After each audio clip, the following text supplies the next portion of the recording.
Bienvenue pour ce conseil extraordinaire pour l'adoption de notre budget.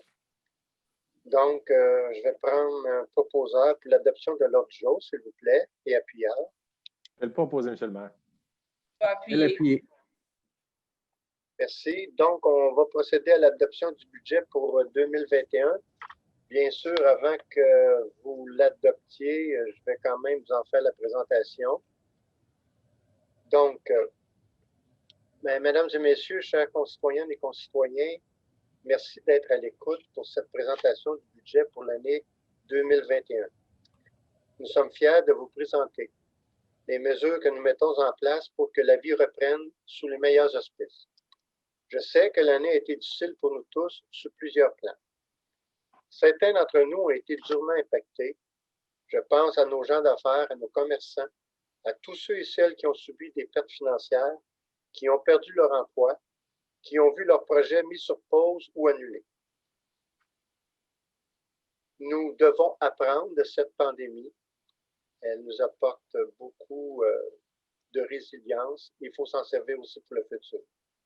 Nous avons été présents et solidaires dès le début de cette crise sanitaire, en donnant un répit de plusieurs mois pour le paiement des taxes et autres sommes dues à la Ville sans intérêt, en mettant nos employés au service des plus vulnérables d'entre nous, aux gens seuls et aux aînés, entre autres appels placés auprès de ces gens-là, en mettant toutes les personnes d'Idées Saint-Eustache, notre bras économique, au service des gens d'affaires, en initiant plusieurs campagnes d'achat local, en vous tenant informés en continu à travers toutes nos plateformes des mesures et programmes d'aide gouvernementale disponibles. Ce budget se veut en continuité avec la solidarité exprimée. Et j'espère que les bonnes nouvelles que je vous apporte vous redonneront de l'espoir pour l'année qui vient. Parce que l'espoir que la vie reprenne, que la prospérité revienne, est permis. Permettez-moi de partager mon écran avec vous pour vous présenter les principaux éléments du budget 2021. D'abord, je voudrais tout de suite préciser que ce budget suit un budget 2020 amendé en cours d'année en raison de la pandémie. Très rapidement, nous nous sommes mis en mode économie et avons redoublé d'efforts pour limiter nos dépenses et les impacts économiques reliés à la COVID-19. L'objectif que nous avions en tête au moment d'élaborer le budget pour l'année 2021 était de planifier en fonction de la réalité que nous affrontons, soit celle d'une crise sanitaire toujours présente. Toutefois, cette crise aura une fin et nous avons travaillé dans l'optique de favoriser une solide relance économique, tout en nous assurant de demeurer solidaires des citoyens et respectueux de la capacité de payer de l'ensemble des contribuables. Le thème du budget 2021 pour une relance solidaire le traduit assez clairement. Et vous allez le voir, les mesures de ce budget le prouvent aussi. Cette année, le budget équilibré des revenus et des dépenses se chiffre à 84 915 230. Au chapitre des taxes, je n'ai que de bonnes nouvelles à vous transmettre.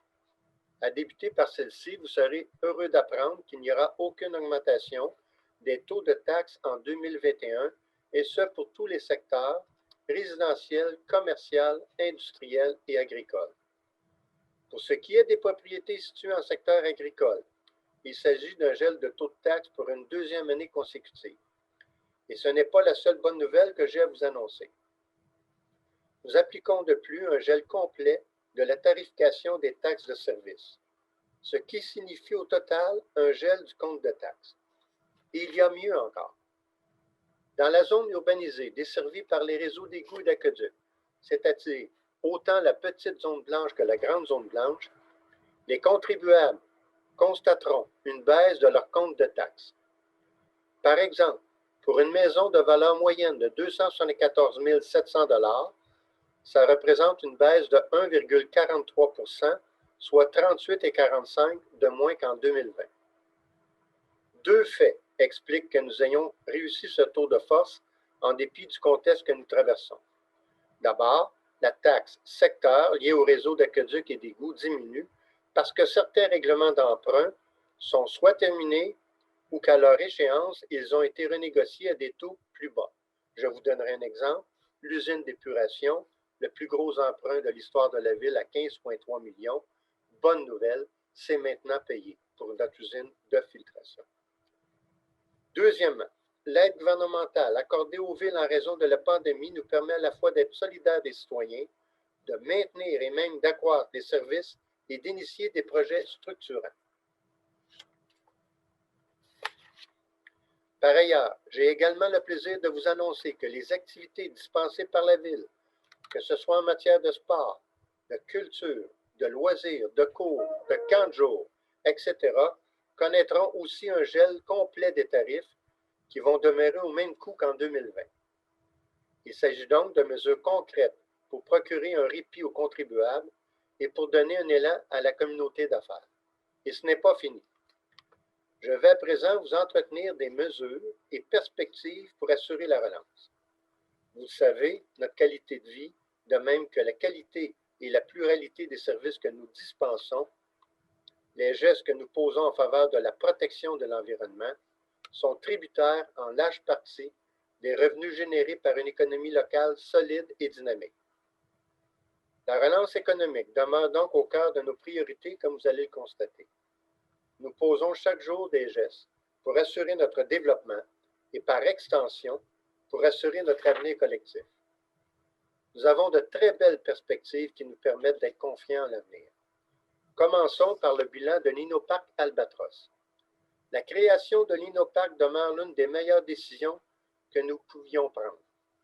Son succès est la preuve que nous devons saisir toutes les opportunités de consolider nos pôles de développement économique. Depuis les tout débuts, non seulement l'Innoparc, mais toute la collectivité se sont enrichies avec l'arrivée de 11 entreprises innovantes. Ces entreprises ont investi à ce jour quelques 55 millions et créé ensemble le chiffre impressionnant de 570 emplois à ce jour. En 2021, la venue confirmée du groupe MAC entraînera 40 millions de nouveaux investissements privés, en plus de créer 300 nouveaux emplois. Groupe MAC aura notamment comme locataire l'entreprise NSE Services techniques et logistiques, une société affiliée de Drakkar Aéronautique et Transport terrestre, et la compagnie Novabus qui fera le développement de prototypes. Ce ne sont pas les seuls bénéfices rapportés par l'Innoparc. La revente des terrains, tant dans l'Innoparc que dans le projet résidentiel, aura généré à date des gains nets de plus de 7 millions. Le projet Albatros, dans son ensemble, génère aujourd'hui des revenus de taxes foncières de 1 388 000. Comparativement à 47 000 de taxes de l'ancien terrain de golf, on parle d'un rapport de 30 fois supérieur. Et l'Innoparc continue d'exercer un grand intérêt en 2021. L'aménagement des parcs viendra donner une touche particulière à ce pouvoir d'attraction. Vu la demande, il est déjà assuré que les espaces encore disponibles se combleront dans un avenir assez rapproché et nous avons entamé des pourparlers pour certainement vous annoncer des bonnes nouvelles à vous faire part au cours de l'année. Vous savez que saisir des opportunités, ça rapporte à toute la collectivité. Et justement, nous en avons aussi un autre en acquérant le terrain de l'autodrome. Ce fut une excellente décision qui s'avère profitable sur tous les plans. J'ai le plaisir de vous confirmer que le terrain a été revendu à Barrette Structural, une entreprise d'envergure œuvrant dans l'industrie du bois. Au chapitre des avantages, l'arrivée de Barrette Structural permettra de créer 100 nouveaux emplois dans la phase 1, de réaliser un profit de quelques 800 000 $ avec la revente du terrain, de générer des revenus de taxes supérieurs à ceux de l'autodrome, car au final, c'est un investissement de 16 millions que Barrette Structural aura fait à la fin de ses phases. Tout aussi important à souligner, cette opportunité a aussi permis de régler une chose très importante, la nuisance du bruit pour près de 20 000 citoyens. Enfin, il est certain que les activités de l'entreprise sont beaucoup plus compatibles avec celles du milieu agricole et qu'elles rétabliront l'harmonie dans ce secteur.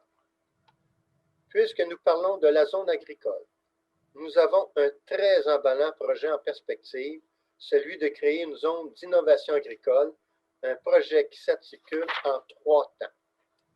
Je vais prendre une petite gorgée. Dans un premier temps, nous allons implanter un incubateur agricole. Il s'agit d'un projet d'agriculture durable, extrêmement innovant, qui vise à accompagner de futurs agriculteurs de la relève. Nous avons franchi des étapes importantes en 2020. D'autres démarches pour concrétiser le projet sont présentement en cours de développement et vont se poursuivre en 2021. Dans la forme proposée, cet incubateur basé sur un modèle agricole dynamique, durable et écologique répondra aux besoins de la population ainsi qu'à plusieurs orientations du plan de développement de la zone agricole de la MRC de Deux-Montagnes. Avec cet incubateur, nous visons plusieurs retombées positives. D'abord, aider la relève agricole, une question cruciale à l'heure où la question de la souveraineté alimentaire est plus pertinente que jamais. Deuxièmement, former les agriculteurs bio de demain. Favoriser une économie biologique de proximité. Les aspirants agriculteurs pourront vendre leurs produits directement au marché public ainsi que chez nos épiciers. Et quatrièmement, contribuer globalement à améliorer la qualité de l'environnement. Nous sommes également très heureux de vous annoncer que le cégep Lionel Groulx et la Ville ont une volonté commune, bien affirmée, d'établir à Saint-Eustache une ferme-école. Celle-ci viendra se greffer à l'incubateur agricole, ce qui constitue la deuxième étape dans la concrétisation du projet de zone d'innovation agricole. Cette ferme-école offrira aux apprentis agriculteurs 2 programmes novateurs, soit gestion et technologie d'entreprise agricole et technologie de la production horticole agro-environnementale. Un 3e projet viendra ultérieurement compléter la zone d'innovation agricole et j'aurai certainement l'occasion de vous revenir là-dessus. Les projets d'incubateurs et de ferme-école ont été accueillis positivement par les membres de notre comité de développement agricole sur lequel siègent plusieurs producteurs locaux. Et compte tenu des retombées bien réelles de ces projets, nous souhaitons ardemment que l'Union des producteurs agricoles en reconnaisse à son tour le potentiel énorme, non seulement pour le développement de la zone agricole, mais pour le futur même de l'agriculture, et qu'elle évalue à leur mérite les perspectives extrêmement prometteuses de ces projets pour la relève. Croyez-moi, ces projets positionneront Saint-Eustache parmi les municipalités les plus innovatrices en matière d'agriculture écologique et inspireront d'autres localités à adopter ce modèle, garant de la pérennité de l'agriculture québécoise. D'autres projets porteurs ailleurs sur le territoire sont aussi en développement. Cette année, notre objectif est également de dégager une vision pour le futur boulevard Arthur-Sauvé-Sud qui fera l'objet d'un plan particulier d'urbanisme. Il s'agit bien entendu d'un projet à longue perspective sur un horizon d'environ 20 ans. Mais nous souhaitons en jeter les bases dès maintenant. On veut donner à ce boulevard une identité originale et une signature distinctive et augmenter son pouvoir d'attraction avec une mixité d'usages, tant résidentiel que commercial. Nous avons lancé un appel à proposition pour le réaménagement de cette artère stratégiquement située qui possède un potentiel énorme. 3 concepts d'aménagement vraiment innovants nous ont été présentés. On va travailler sur la base des idées soumises et on ira aussi chercher votre pouls. Pour sa part, le plan d'urbanisme de la Ville fera l'objet d'une refonte. Une ville comme la nôtre évolue et la planification territoriale doit suivre cette évolution. Le dernier exercice de refonte date de 2005. Alors, une mise à jour s'impose donc. Comme vous le voyez, les perspectives de développement à venir sont réelles. Nous y travaillons concrètement chaque jour. Et juste pour l'année à venir, nos prévisions réalistes nous permettent de croire que nous allons largement dépasser les 100 millions en valeur de permis à émettre, tout usage confondu, résidentiel, commercial, industriel et autres. Un beau défi pour le service de l'urbanisme et du développement économique. Passons maintenant au projet pour 2021. Nous avons prévu des investissements de 19,5 millions dans le programme d'immobilisation, dont, à titre d'exemple, 4 millions seront consacrés au renouvellement des infrastructures, 7,3 millions dans le programme de pavage et 2,9 millions seront affectés pour l'amélioration des parcs et le prolongement du réseau cyclable. Au chapitre des infrastructures, nous sommes prêts pour la phase 3 du réaménagement du boulevard industriel. Il faut par contre savoir qu'on ne peut rien entreprendre avant que le ministère des Transports du Québec termine la réfection du pont à l'intersection Saint-Eustache et industrielle. Au chapitre de l'environnement, une priorité incontournable, nous avons prévu plusieurs mesures. Nous allons adopter notre plan d'adaptation au changement climatique, un plan qui se décline en plusieurs volets. L'un de ces volets, le plan Canopée, s'inscrit dans la foulée de notre politique de foresterie urbaine. Ce plan Canopée sera doté d'objectifs ambitieux. La réglementation sera également adaptée pour répondre à ces objectifs. Une canopée, vous savez, c'est le couvert forestier d'un site. En l'occurrence, ici, c'est le couvert forestier de la ville. Son importance est capitale, notamment pour lutter contre les changements climatiques et pour maintenir la biodiversité. Avec ce plan canopée, nous allons pouvoir identifier clairement les endroits où prioriser la plantation et planifier les interventions nécessaires à court, moyen et long terme.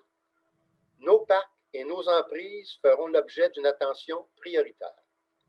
En fonction de ce plan, nous allons procéder en 2021 à la plantation de 500 nouveaux arbres dans la zone urbaine, ce qui représente le double des arbres plantés l'an dernier. Nous comptons, entre autres, profiter de tous les programmes de subvention existants pour augmenter la plantation. Et pour une 5e année consécutive, nous allons également distribuer 120 arbres additionnels dans le cadre du concours annuel organisé par la Commission de l'environnement. Au chapitre de la prévention des inondations, plusieurs mesures, diguettes et autres, ont été mises en place au courant de la dernière année pour se prémunir contre les inondations possibles au printemps. En 2021, nous allons aussi finaliser les mesures pour prévenir les inondations sur les rues Boileau et Grondin. Dans un autre ordre d'idée, vous savez que le gouvernement Legault a annoncé récemment que la vente des véhicules neufs à essence sera interdite à compter de 2035. 2035, c'est dans 14 ans à peine, et nous nous préparons à ce virage. Et en 2021, 2 nouvelles bornes de recharge voitures électriques seront installées, l'une dans le vieux Saint-Eustache et l'autre au parc Boisé-des-Moissons, ce qui portera à 8 le nombre de bornes municipales. Nous comptons également accélérer l'électrification de notre flotte d'automobiles légères. Ce qui m'amène à vous parler de transport. Nous allons nous doter en 2021 d'un plan de mobilité urbaine, un concept qui englobe tous les types de déplacements, qu'ils se fassent en véhicule motorisé, à pied, à vélo. C'est pour notre ville. Les citoyens seront consultés à cette fin.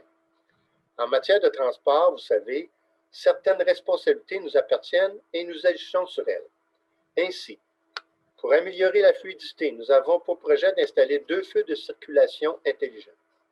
Un feu intelligent est un feu qui passe en temps réel du rouge au vert et vice-versa selon le niveau de congestion. Ils seront installés aux intersections suivantes, rue Saint-Eustache et la rue du Parc, 25e avenue et avenue du Bois. Leur présence devrait faire une différence notable sur la circulation dans ce secteur. Et pour améliorer la sécurité, un feu de circulation sera également installé à l'intersection du boulevard Arthur-Sauvé-Nord et de la montée du domaine. D'autres responsabilités en matière de transport ne sont pas dans notre ressort et relèvent du MTQ. Mais nous avons bon espoir que plusieurs dossiers problématiques débloquent après des années de représentation et de pression de la part de la Ville, dont le réaménagement du carrefour 25e avenue et de l'autoroute 640. Et j'espère avoir l'appui fortement de notre député.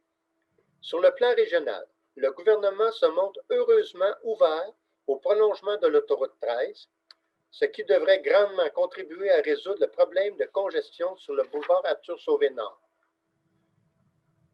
Je vais conclure sur le chapitre de l'environnement par 3 autres mesures.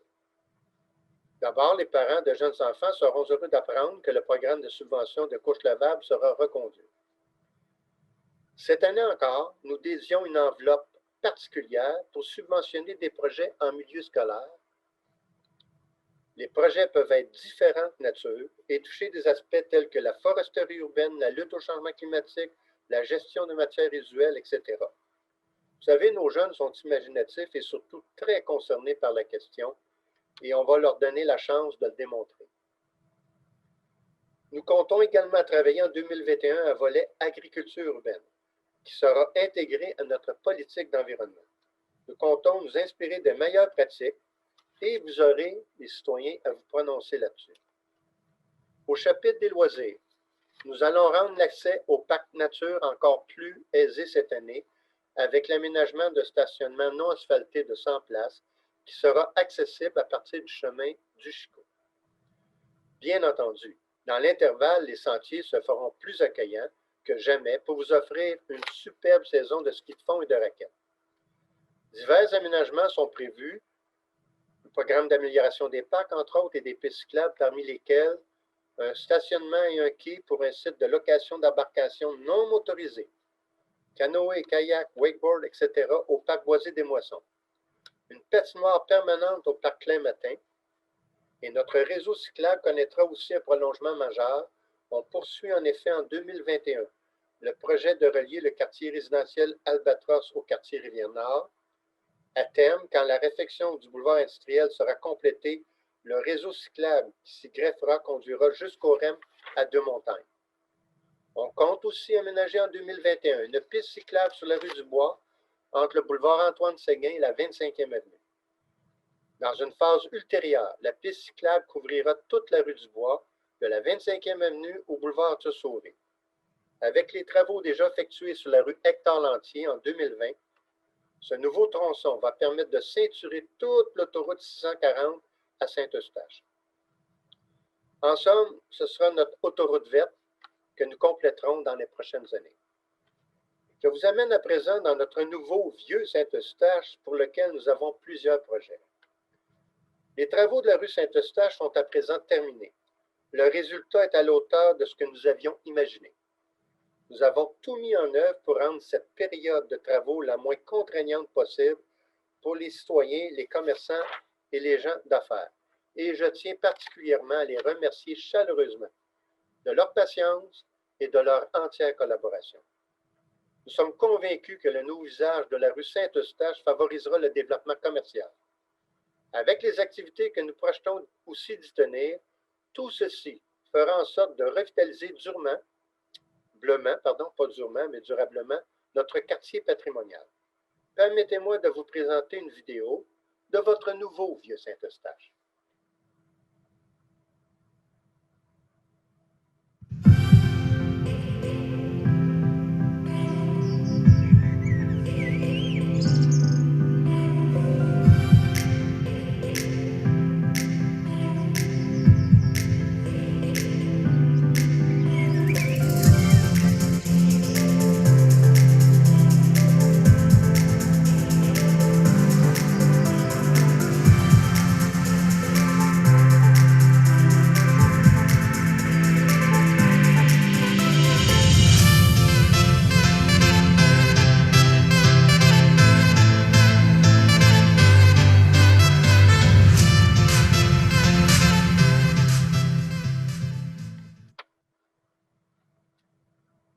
Alors, permettez-moi de vous mentionner que je suis très heureux que ce dossier a été réalisé. Merci à toute l'équipe politique et toute l'équipe administrative qui a travaillé de près ou de loin à ce dossier. C'est pour ça que j'aurais aimé souhaiter inaugurer en grand la nouvelle rue Saint-Eustache, mais le contexte de la pandémie nous a joué aussi ce tour et ça nous a empêché de le faire, mais ce n'est que partie remise. On va se reprendre pour inaugurer en grand cette nouvelle rue Saint-Eustache. Dans l'intervalle, l'embellissement a débuté pour la période des fêtes avec des décorations, illumination et de la musique sur rue. Et pour tout le reste de l'année, nous allons mettre en valeur la mairie et manoir grâce à de l'éclairage d'ambiance. Nous allons aussi créer une féerie hivernale au parc du manoir Globensky avec sentiers de patins et illumination. Vous serez heureux d'apprendre que dès le printemps prochain, le marché public, plus grand et plus animé que jamais, y reprendra sa place. Nous travaillons aussi présentement à un concept de design urbain pour réaménager la promenade de la rivière du Chêne, ce qui comprendra notamment de la végétation, du mobilier urbain, de l'éclairage, des panneaux d'interprétation et un belvédère. On vise vraiment à mettre en valeur ce sentier moins connu, qui regorge de beauté naturelle et qui offre des vues uniques sur certains bâtiments patrimoniaux.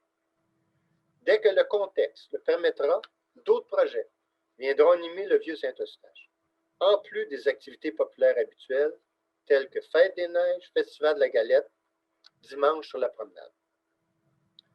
Nous allons aussi procéder à une analyse de faisabilité en vue d'installer une nouvelle fontaine sur la rivière qui sera visible de la promenade Paul-Sauvé. Cette fontaine constituerait un formidable point d'attraction et nous espérons que l'analyse sera concluante. Et je termine ce segment par une excellente nouvelle. Je suis en effet très heureux de vous annoncer que dès décembre prochain, la magie sera encore plus au rendez-vous dans le vieux Saint-Eustache avec un marché de Noël qui deviendra sans doute un événement signature pour notre ville. Notre vieux Saint-Eustache est vraiment l'écrin parfait pour accueillir un tel événement. Ce marché sera animé avec, entre autres, des prestations musicales, des activités, des contes pour enfants. On veut aussi créer une ambiance magique avec des décors thématiques et des illuminations. Déjà, le centre de formation Construct Plus, des commissions scolaires de la Seigneurie des Mille-Îles et Wilfrid Laurier, qui est situé dans l'Innoparc, a accepté de concevoir et bâtir les maisonnettes et les décorations. C'est un très bel exemple de maillage entre cette institution et la ville. Ceci conclut la présentation du budget 2021 et comme vous voyez, nous sommes résolument optimistes.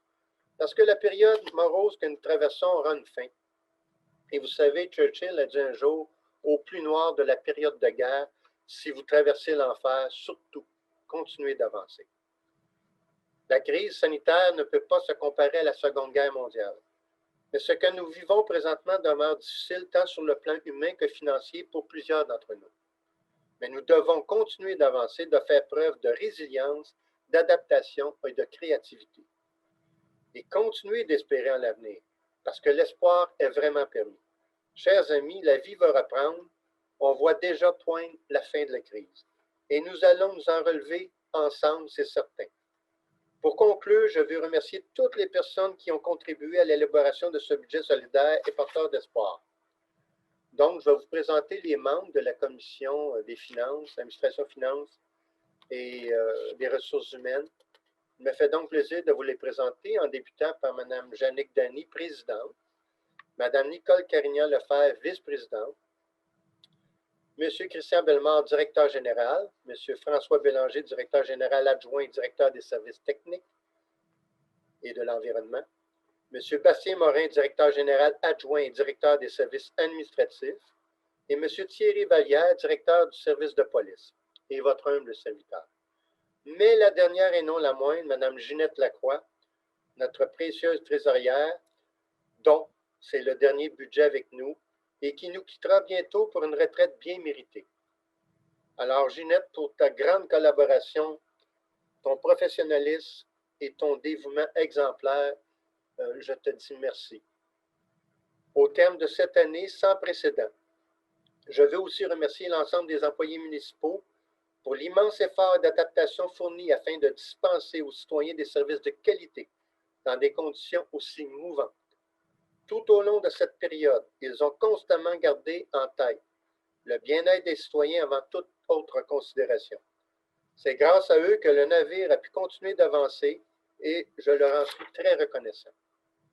Je veux enfin remercier mes collègues élus pour tout le travail accompli au cours de cette année difficile et particulière et pour tout le support fourni. À tous, je souhaite une douce période des fêtes et une nouvelle année où les mots solidarité, amour et espoir prendront tout leur sens. Et n'oubliez pas, d'appeler vos parents, grands-parents, personnes seules, amis, pour prendre le temps de leur réchauffer le cœur dans cette période tout à fait spéciale. Alors, merci et à bientôt. Donc, ça conclut la présentation, mes amis. Vraiment livrée avec cœur le plus possible, malgré qu'on est en virtuel au lieu d'être en présentiel. Mais ça me fait vraiment plaisir, ce budget-là. Je le trouve très, très respectueux des citoyens. Beau travail de l'administration, des élus. En fait, tout le monde a mis la main à la pâte. Et aussi, au niveau des communications, il faut le livrer. Alors, bravo, Stéphanie. C'est sûr aussi, bravo à ma collaboratrice Céline. Alors, on livre un beau budget. On est prêt maintenant à l'adoption et à la proposition de ce budget.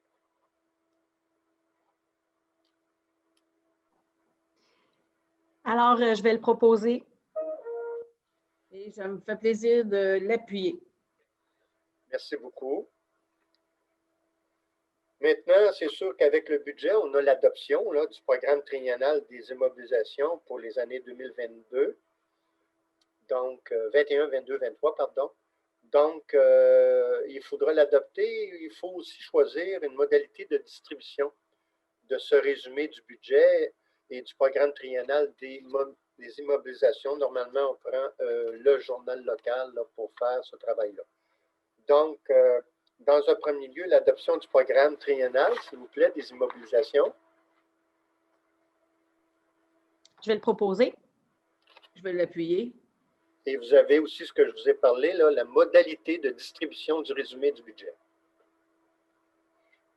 Qu'on propose également. Et que je seconde aussi. Merci. Je m'excuse, Monsieur le maire. C'est pas dans le journal L'Éveil, ça va être sur le site Internet de la ville. C'est bien sûr que ça va être mis dans le journal L'Éveil également, mais conformément à notre nouveau règlement sur les modalités de publication de la vie publique, ça va être sur notre site Internet. Oui, vous avez raison. Pour moi, ce qui est important, c'est que c'était distribué à chaque adresse civique dans la municipalité, mais bien sûr qu'il est toujours, comme nos conseils d'ailleurs, qui sont disponibles sur notre site Internet. Merci de la précision. Est-ce qu'il faut reprendre ça? Non, vous l'avez proposé, c'est correct. D'accord, excellent. Bon, pour la période de questions, notre graphienne mentionnait qu'il n'y a pas eu de questions qui étaient formulées aux membres du Conseil. Donc, avant d'entreprendre la prochaine séance extraordinaire, on arrive donc à la levée de cette séance. Un proposeur appuyeur, s'il vous plaît. Je vais proposer la levée de la séance. Je vais l'appuyer. Merci.